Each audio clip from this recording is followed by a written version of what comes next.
कभी कभी मुझे लगता है कि जैसे आम भाषा में आजकल सारे लोग ही थोड़ी बहुत गाली देते हैं, वैसे मुझे भी देनी चाहिए थी, क्योंकि अगर वैसा होता तो फिर वीडियोस में भी मैं वो चीज़ करता, क्योंकि आज स्मैकडाउन में जो हुआ है। Okay, hello chatters, my name is Rohit and you are watching Wrestle Chatter. तो इस वीडियो में आज रिव्यू करने वाले हैं स्मैकडाउन के एपिसोड को। रिव्यू तो मैं ऐसे नहीं बोलूंगा, क्योंकि इस वीडियो में आज बहुत सारे सच होने वाले हैं और सच थोड़ा सा कड़वा होता है। तो सबसे पहले जो शो की स्टार्टिंग है वो रैंडी ओर्टन के साथ होती है। इसमें एक प्रोमो था रैंडी ओर्टन का, जहां पे वो आजकल एक चीज़ वैसे मैं नोटिस कर रहा हूँ रैंडी ओर्टन की, कि उन्होंने अपनी जो टी शर्ट्स है उनको थोड़ा ओवरसाइज पहनना शुरू कर दिया है। ये मतलब पता नहीं क्यों ही नोटिस किया मैंने, लेकिन हो जाती हैं ऐसी चीज़ें नोटिस। वो बोलते हैं कि आज मैं जब इस अरीना में आया, जब वेन्यू में आया और मैंने रेसलमेनिया के साइन की तरफ देखा, तो मेरे जितने भी रेसलमेनिया के मैचेस हैं मेरे को वो सब याद आने लगे। लेकिन फिर मैंने ये सोचा कि इसमें से मैंने कितने मेन इवेंट्स किए हैं, तो मेरे सिर्फ 2 ही मेन इवेंट निकल के आते हैं। फिर रैंडी ओर्टन यही बोलते हैं कि ऐसे ऐसे करके उन्होंने बोला कि बट हेयर वी आर, ऐसे करके वो मतलब बहुत ही रैंडी ओर्टन भी ऐसा उनको देख के लग रहा है कि बहुत अच्छा फील कर रहे हैं कि अब उनके पास एक अपॉर्चुनिटी है वर्ल्ड चैंपियनशिप के मैच की। और ये अच्छा फील करने में 3 साल उनको लग गए उनके रिटर्न के बाद से। वो भी डब्ल्यूडब्ल्यू ने इसमें पॉलिटिक्स कैसे खेली है उसके बारे में तो भी करेंगे, अच्छे से आएंगे उस बारे में। तो रैंडी ओर्टन फिर कहते हैं कि अब मैं दोबारा से रेसलमेनिया को मेन इवेंट करने वाला हूँ। कहते हैं जब मैं लॉकर रूम को देखता हूँ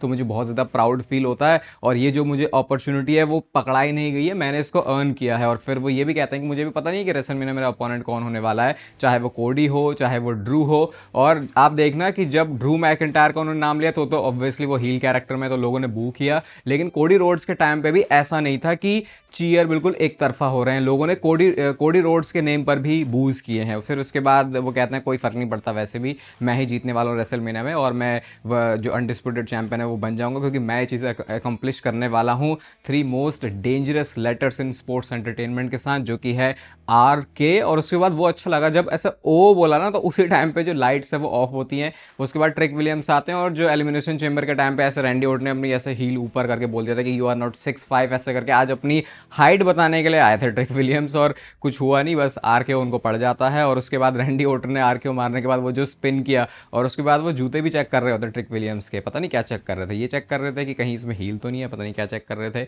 लेकिन ये बस ऐसे बताने के लिए था डब्ल्यूडब्ल्यू के पास कि हाँ रैंडी ओर्टन जा रहा है रेसलमेनिया के मेन इवेंट में। इसके बाद नेक्स्ट आता है 2 पैसे का यूएस चैंपियनशिप के लिए open challenge match, Carmelo Hayes versus, बोलते तो ये ऐसा है कि सरप्राइज होने वाला है, जैसे स्टोन कोल्ड निकल के आ जाएगा, ऐसे लगा देंगे बिल्कुल उसके ऊपर क्वेश्चन मार्क, पता नहीं क्या ही होने वाला है। और 1-2 बार करते तो ठीक है, निकल के पता नहीं AAA से वो आता है एल हीओ डेल डॉक्टर वैगनर करके निकल के आता है जूनियर। हो गया मैच, ठीक है, कार्मेलो हेस ने चैंपियनशिप जीत ली है। फिर मैं बोलूँगा ये उनको बताना पड़ा, दिस इज़ शॉकिंग बोलता है भाई वहाँ से वेड बैरेट। और क्या नाम है उसका, जस्टिन, क्या जो भी उसका नाम है, क्या नाम है, नाम ही भूल गया दूसरे कमेंट्री वाले का, तो मैं जो बहुत ही थकेली आवाज़ के साथ बोल देता बीच में, वो भी बताता है कि बहुत पॉपुलर है ये। पता नहीं बताने की ज़रूरत पड़ रही है आपको, तो पता चल रहा है कि वो कितना पॉपुलर है, और चैंपियनशिप यहाँ पर उन्होंने रिटेन कर लिया। क्या चल रहा है, ये चल क्या रहा है, मेरे तो समझ के बाहर है। इसके बाद नेक्स्ट बैक स्टेज से सेगमेंट था आर्ट्रुथ, निक ऑल्डिस और डेमन प्रीस्ट का, और अब डेमन प्रीस्ट और आर्ट्रुथ टैग टीम में आ गए। हाँ भैया ट्रिपल एच बताओ, आप तो 2024 में पूरा महीनों का टाइटल रेन देके उनको बैठे थे, तो मतलब आप डेमन प्रीस्ट को अब इस जगह पे देखते हो। यहाँ पे बात ये नहीं है कि बंदा ज़रूरी थोड़ी मेन इवेंट सीन में होता है, वो या तो मेन इवेंट सीन में था या वो उसके बाद बाहर ही हो गया। और वैसे भी डेमन प्रीस्ट का जो काम था उससे लोग इतने इंप्रेस भी नहीं हुए, और आप कॉन्वर्सेशन में सुनोगे भी नहीं कि लोग ये बोलते हैं कि डेमन प्रीस्ट को पुश करो कि एक टाइम पे वर्ल्ड चैंपियन था।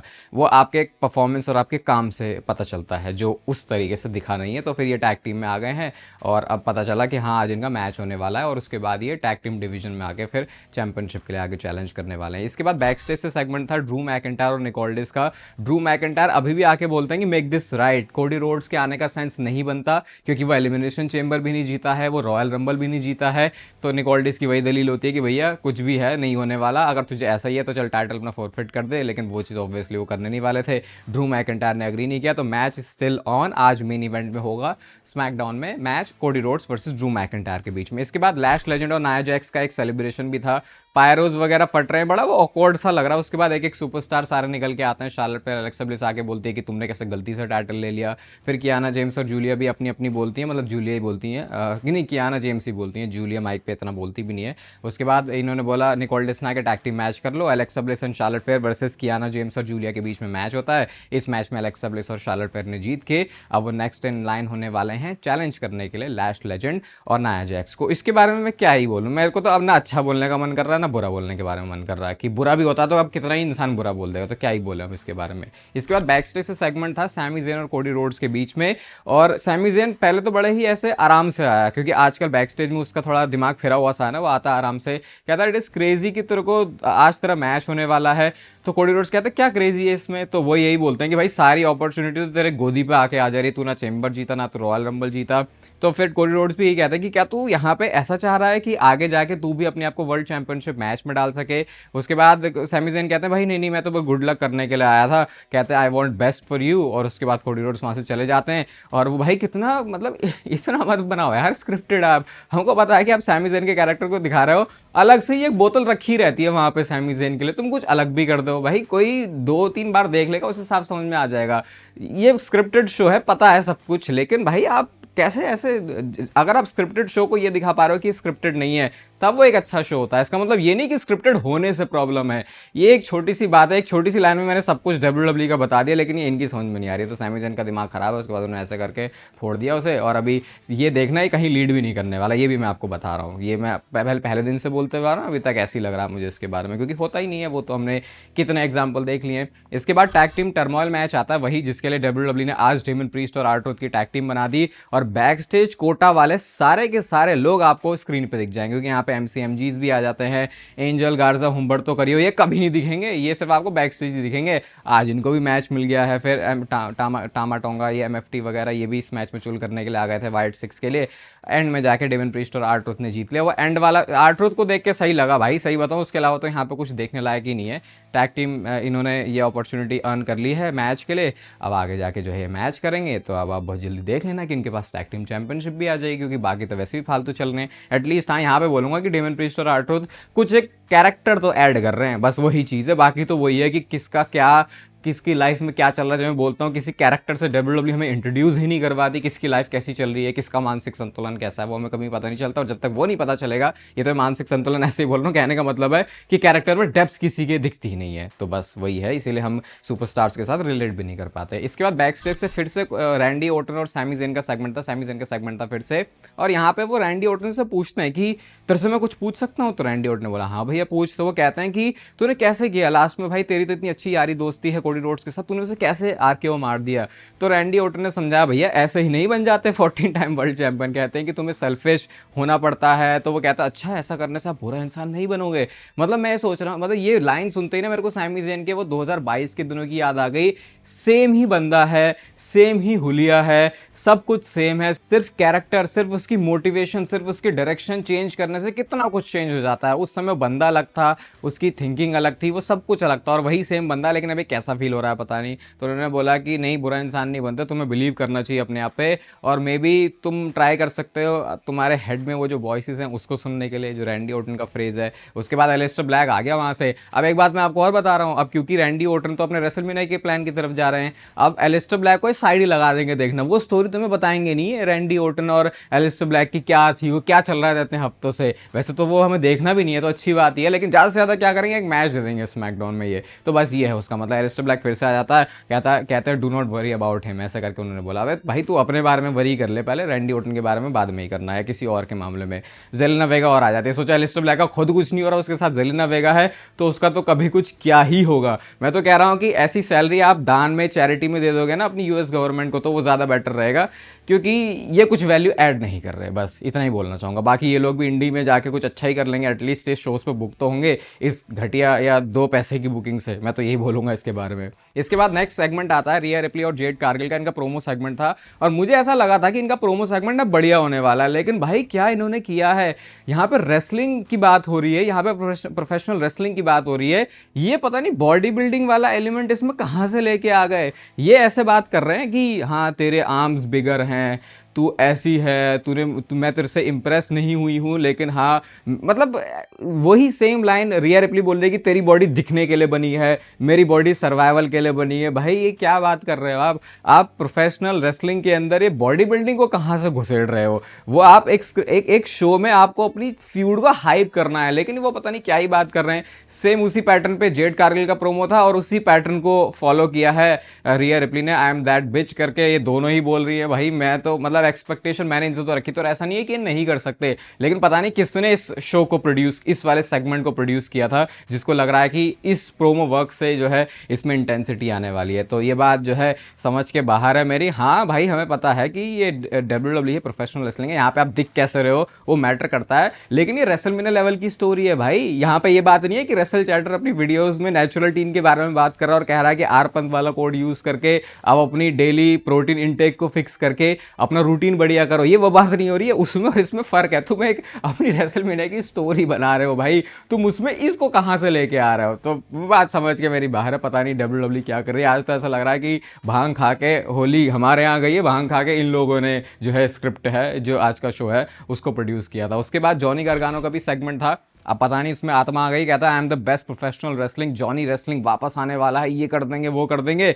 और उसके बाद फिर निकल के आया ओबा फेमी, और ओबा फेमी ने जो तोड़ा भाई जॉनी गार्गानो को। मुझे लगता है कि सेम ही तरीके से वैसे स्क्वॉश मैचेस के अंदर बुक कर रहे हैं ओबा फेमी को, लेकिन आज तोड़ाई भर के हुई है जॉनी गार्गानो की, और उसके बाद वो बंदा फिर से लेट जाता है। इसके बाद बैक स्टेज सेगमेंट था निक ऑल्डिस और डैनहाउजन का, और डैनहाउजन के सेगमेंट्स मुझे बहुत सही लग रहे हैं भाई। मैं बताऊं तो अब पता चल गया कि अच्छा डैनहाउजन को इस तरीके से WWE दिखाने का प्लान कर रही है। तो वो अपनी पर्ची फिर से लेके आते हैं, कहते हैं मुझे हॉल ऑफ फेम का इंडक्शन चाहिए, मुझे एक मेंटोर चाहिए। और आपको पता ही होगा मिस बहुत कहता है कि भैया मेरे को आने वाले फ्यूचर टैलेंट्स बनाना। निक ऑल्डिस जाते हैं कि भैया मैं ले आया, पकड़ के ले आया इसको। तो मिस अग्री नहीं करता कि भाई इसको मैं क्यों ट्रेन करूंगा। तो भाई मिस ने बोला, तो फिर डैनहाउजन बोलते हैं कि नहीं नहीं भाई तुझे करना ही पड़ेगा, नहीं तो तू तेरे पे भी वो जो श्राप है, वो जो कर्स है वो लग जाएगा। और कहता है याद है डोमिनिक के ऊपर भी कर्स लगा था और उसके साथ क्या हुआ था। तो डैनहाउजन की भाई कैरेक्टर वर्क बहुत बढ़िया है, उनकी डिलीवरी बहुत अच्छी है, और WWE उनको कभी भी चाहे तो किसी भी एक मेजर प्रोग्राम के अंदर भी डाल सकती है। बंदा रेसलिंग सही कर लेता है। ऐसा नहीं कि आपको मेन इवेंट लेवल या फिर undisputed championship, world heavyweight championship के लिए इस सीन में उनको डालना, उसकी जरूरत भी नहीं है। आपको पूरा शो बुनना होता है, और इस तरीके से आप शो को बुनते हो। एटलीस्ट अभी फिलहाल जो डैनहाउजन के साथ चल रहा है उसको तो अप्रिशिएट करना पड़ेगा। और अब आता है शो का मेन इवेंट मैच, जो कि था Cody Rhodes versus Drew McIntyre के बीच में अनडिस्प्यूटेड चैंपियनशिप के लिए। और सबसे पहली बात, आज मैं इस वीडियो में इस बारे में नहीं जाने वाला कि मैच में ये कैसे हुआ, किसने क्रॉस रोड्स कब लगा दिया, ड्रू मैकिंटायर की क्लेमोर कोडी रोड्स ने कैसे लगा दी, पावर बॉम्ब कैसे हो गया, रेफरी कितनी बार गिर गया, उसके बारे में हम बात नहीं करने वाले। हम बात करने वाले हैं इस बारे में कि यहाँ पे WWE ने टाइटल चेंज कर दिया है। मैच के एंडिंग सीक्वेंस में क्या हुआ उसके ऊपर आएंगे, लेकिन जिस बारे में हम लोग बात कर रहे थे एलिमिनेशन चेंबर के बाद से ही कि WWE शायद ड्रू मैकिंटायर को सिर्फ एक मोहरे की तरह ही यूज कर रही है। हम सबको लगा था कि स्मैकडाउन में ऐसा कैसे हो गया कि भाई ड्रू मैकिंटायर टाइटल जीत गया है। ये WWE का बहुत ज्यादा बोलोगे बायस डिसीजन रहा, और मैं तो बोलूंगा ये ऐसा लगेगा कि मैं एजेंडा की तरह पुश कर रहा हूं। लेकिन अगर आप रोमन रेंस को पसंद करते हो, अगर आप रोमन रेंस के फैन हो, तो भाई बैक स्टेज उन्होंने ऐसी पॉलिटिक्स करी है जो कि बहुत एक WWE के अंदर मेजर ग्रुप को डिसअपॉइंट करती है। अब वो चीज बिल्कुल साफ हमारी आंखों के सामने दिख रही है कि कैसे WWE Cody Rhodes versus Roman Reigns का मैच अवॉइड, WWE बोलना चाहिए मुझे, ट्रिपल एच बोलना चाहिए, या फिर WWE क्रिएटिव लोगों में हायर अप्स वाले लोगों की बात करनी चाहिए कि ये लोग अवॉइड करना चाहते थे Cody Rhodes versus Roman Reigns का मैच रेसलमेनिया के लिए। क्योंकि अगर कोडी रोड्स रॉयल रंबल तक चैंपियन होता तो रोमन रेंस रॉयल रंबल जीतने के बाद एक ही बंदे को पिक करता, और वो नाम कोडी रोड्स का है, क्योंकि इनके बीच में जो है तीसरा मैच होना बाकी था। लेकिन अगर एज चैलेंजर रोमन रेंस उतर जाता रेसलमेनिया में और कोडी रोड्स के पास चैंपियनशिप होती, तो फिर इस मैच में एक ही रिजल्ट होता, और वो रिजल्ट होता रोमन रेंस के पास अनडिस्प्यूटेड चैंपियनशिप आ जाना। और उससे WWE में इस समय लोगों को बहुत प्रॉब्लम है, क्योंकि उनको कोडी रोड्स को रोमन रेंस से ऊपर ही दिखाना है या बराबर ही दिखाना है, नीचे तो उनको नहीं दिखाना। तो जो हमने एक वो पूरी सुनी थी बात की कैसे TKO के थ्रू रोमन रेंस गए थे कि उनको अपने आप को दिखाना है भैया कि मैं तीसरी बार का जो मैच है उसको जीतने वाला हूं। और भाई जो बंदा उस पोजीशन पे है वो डिजर्व भी करता है। अगर आप ब्रॉक लेसनर से बोलोगे कि भैया $10 मिलियन अगर वो पैसे मांग रहा है तो वो आपको देने पड़ेंगे, क्योंकि आपको पता है वो उतनी वैल्यू भी उसके बाद लेके आ सकता है, उसकी ग्लोबली इतनी ज्यादा पावर है। अभी आप ये रोमन रेंस और CM पंक का जो प्रोमो सेगमेंट हुआ था इसको ही देख लेना, मेजर जो आउटलेट्स हैं उन्होंने भी इसको पब्लिश किया था, लेकिन उनको उस चीज को अवॉइड करना था। और उसके लिए उन्होंने क्या क्या चालें खेली। ड्रू मैकिंटायर जिसको ये कभी भी चैंपियन नहीं बनाना चाहते थे, उसको सिर्फ इसलिए चैंपियन बना दिया गया कि हम कोडी रोड्स को बचा के रख सकें। और मैं अभी इस समय बोल रहा हूं, और मे भी हो सकता है आप में से बहुत सारे लोग इस चीज से अग्री ना करो, लेकिन इस समय अगर WWE के अंदर पिछले कुछ सालों में जो सबसे बेस्ट कैरेक्टर, रेसलर, परफॉर्मर जो भी आपको जोड़ना वो रहा है, तो तो वो नाम सिर्फ ड्रू मैकिंटायर का है। मैं तो कई बार वीडियोस में बोल चुका हूं भाई, ये रोमन रेंज का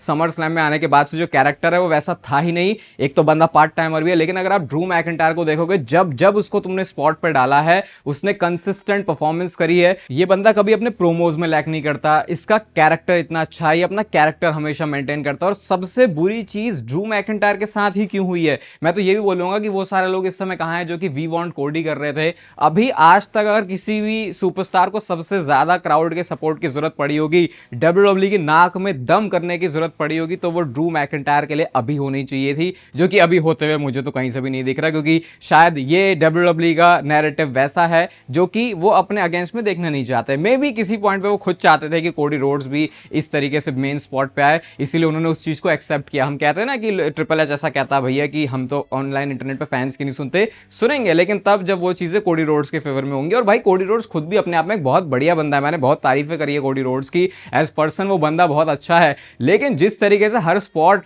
सारी चीजें उनके लिए डिजाइन करी जा रही हैं, इसको बहुत सिमिलर आप कंपेयर कर सकते हो उस टाइम से जब विंस मैकमैन ने भी रोमन रेंज को देखा था आगे फ्यूचर के लिए। लेकिन मैं सही बता रहा हूं, जिस लेवल की इन्वेस्टमेंट कोडी रोड्स में हो गई है, क्या मैं बात मानता हूं कि उस हिसाब से वो एक बड़ा सुपरस्टार बना भी है, डेफिनेटली वो बड़ा सुपरस्टार बना है। लेकिन जितना ज्यादा इन्वेस्टमेंट हुई है कोडी रोड्स में, जितना ज्यादा उनको स्टोरी लाइन में लेके आया गया है, जितने ज्यादा उनको मेजर प्रोग्राम्स के अंदर डाला गया है, उसको उसने भाई ब्रॉक लेसनर को भी हराया है। उस लेवल का आउटपुट है नहीं कोडी रोड्स का। और इसको नापने के पैरामीटर्स बहुत अलग अलग होते हैं। आप सिर्फ ये नहीं कह सकते कि मर्चेंडाइज कैसी चल रही है, ये कैसे चल रहा है, वो कैसे चल रहा है, बहुत सारी अलग अलग चीजें होती हैं। मे भी उसके बारे में हम डिटेल में बहुत ज्यादा जा सकते हैं। लेकिन डब्ल्यूडब्ल्यू ने सारी चीजों के बावजूद बहुत ही चीप मूव किया है और ड्रू मैकिंटायर इस मैच में हार चुके हैं। कोडी रोड्स के पास में अनडिस्प्यूटेड चैंपियनशिप आ गई है। और अनरियल भी क्यों आती है उसका भी मैं आपको आज एक रीजन दे देता हूं। पहले जैसे अनरियल देख के ऐसा लगता है कि डब्ल्यूडब्ल्यू अपने बिजनेस को एक्सपोज क्यों कर रही है, सारे के सारे लोग अगेंस्ट हैं अनरियल के, बट स्टिल अनरियल आती है। वो इसीलिए ताकि ये डब्ल्यूडब्ल्यू की बैक स्टेज चीजों को भी समझा सकें कि देखो भैया कौन सा बंदा पावर में है। और जैसा ये बात तो पता नहीं कितना टाइम पहले जिस टाइम पे बात हुई थी, मैंने बिलीव भी नहीं किया था कि ट्रिपल एच अपने आप को ऐसे पोजीशन करना चाहते हैं जैसे यूएफसी के लिए डेना वाइट हैं। ये उसी डायरेक्शन में काम करते हैं। और अनरियल में भाई ये वो चीजें दिखाएंगे जो कि इन्हें लगता है कि इनको बड़ा दिखाएगी। जैसे रोड डॉग की वो जो डिफरेंसेस थे क्रिएटिव टीम में, इनको डिफरेंसेस दिखाने तो उन्होंने दिखाया भी किया कि अपने दोस्त की वजह से वो क्रिएटिव डिफरेंसेस आ रहे हैं, वरना तो हाँ इनके बीच में मामला सही चलता है। अब क्या डब्ल्यूडब्ल्यू वाले अनरियल दिखा के इतना इनमें जिगरा है कि ये जो अभी सिचुएशन चल रही है इसका भी ये अनरियल दिखा दे? नहीं भाई, ये बहुत ही सिलेक्टिव चीजें आपको दिखाते हैं जिससे कि ये ऐसे दिखें कि ये वो लोग हैं जो कि डब्ल्यूडब्ल्यू को चलाते हैं। भाई एक बहुत बड़ा डिफरेंस मैं आपको बताता हूं विंस मैकमैन के डब्ल्यूडब्ल्यू कंपनी को चलाने में और ट्रिपल एच के डब्ल्यूडब्ल्यू कंपनी को चलाने में, कि विंस मैकमैन की डब्ल्यूडब्ल्यू खुद की बनाई हुई थी, तो कभी भी उसको ये नहीं होता था कि मैं ऐसा दिख रहा हूं कि मैं इस जगह पे ऐसा क्यों लगूंगा या मुझे यहां पे होना चाहिए या फिर नहीं होना चाहिए। अब क्योंकि ट्रिपल एच के हाथ में डब्ल्यूडब्ल्यू आई है तो वो अपनी इमेज को लेके बहुत ज्यादा वो है कि क्या मैं ऐसा तो नहीं दिख रहा है। विंस मैकमैन भाई अगर उसको तुम नंगा भगा दोगे ना कि भाई तुम्हें बिजनेस के लिए ये करना है, वो बंदा भागने को तैयार हो जाएगा। लेकिन ये चीज ट्रिपल एच के साथ में नहीं है। उनको अपनी वो जो इमेज है वो भी इस तरीके से दिखानी है कि वो दिखे भैया कि इस समय डब्ल्यूडब्ल्यू के जो सारे करता धरता है वो है। जैसे अभी ये रसल चैटर चैनल पे आप मुझे हमेशा से देखते हो, मेरे को कभी फर्क नहीं पड़ता कि ये मैं इस पे कैसा दिख रहा हूं या फिर क्या मैं ऐसा दिख रहा हूं कि मैं इस चैनल का ओनर हूं या फिर नहीं। लेकिन अगर कल को आके मान लो मैं इस चैनल को बेच दूं, जो कि वैसे कभी होने नहीं वाला, तो दो बंदे आगे इस पे काम कर रहे हैं तो वो दो बंदे देखेंगे कि भाई क्या मैं दिख रहा हूं बड़ा, क्या मैं दिख रहा हूं। उनको अपनी इमेज को लेकर बड़ी इनसिक्योरिटीज होंगी। तो बस वही सेम चीज ट्रिपल एच के साथ भी है। उनको कोडी रोड्स को अनडिस्प्यूटेड चैंपियनशिप देनी थी, उनको अवॉइड करना था Roman Reigns versus Cody Rhodes का मैच, वरना रोमन रेंज तो भाई फिर आके बहुत गंदा वाला डंडा कर देता। तो उन्होंने एक इजी रास्ता अपनाया कि भैया चलो, ये उन्होंने फैंस के कंधे पे रख के आप बोल सकते हो एक तरीके से बंदूक चलाया कि देखो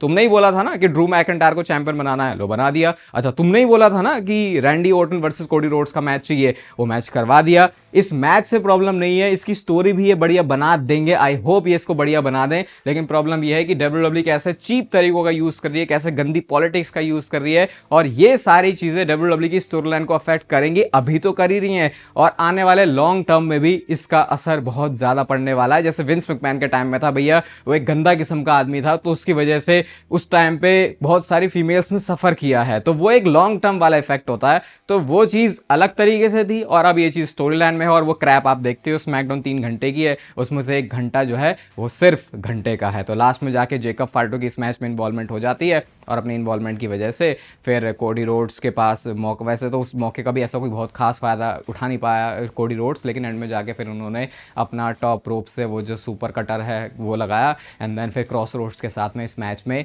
चैंपियनशिप उन्होंने जीत ली है। और ऑफिशियली जो मैच सेट है वो है Randy Orton versus Cody Rhodes के बीच में, और अब ये होगा अनडिस्प्यूटेड चैंपियनशिप के लिए। और अब फाइनली जो WWE के क्रिएटिव लोग हैं वो ले सकते हैं बहुत बड़ी राहत की सांस। बाकी इस वीडियो को यहाँ तक देख रहे हो, अभी तो और बात करेंगे इसके बारे में, तो इसे लाइक कर दो, चैनल को सब्सक्राइब कर दो ऐसे डेली WWE से रिलेटेड कंटेंट के लिए। बाकी तब तक फिर लेते रहो जिंदगी के मजे।